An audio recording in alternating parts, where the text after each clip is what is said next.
Congratulations on purchasing your Printwiz tape dispenser. This video will explain how to use and maintain your Printwiz. Before you get started, we suggest you familiarize yourself with the various parts of your new Printwiz tape dispenser. Now, we're ready to go. First, make sure that the printing lever is latched into the off position. Next, insert the print plate wheel. Start by removing the print plate thumb screw. Then, insert the print plate wheel with this side up. Now, replace the screw and install the rubber band that is provided. Great job! Now you can insert the ink cartridge. First, remove the protective cover from the ink cartridge. Do not discard. Then, remove the ink cartridge thumb nut. Next, place the ink cartridge with the flat side facing the print plate wheel.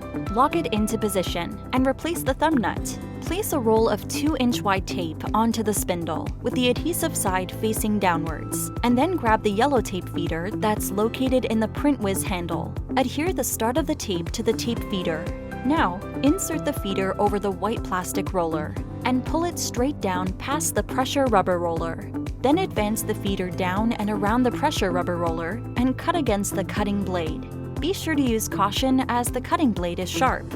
At this point, the tape, plate wheel, and ink cartridge are correctly in place. Now, simply unlatch the on-off lever and place it in the on position. Lastly, adjust the tape tension brake, making sure not to over-tighten.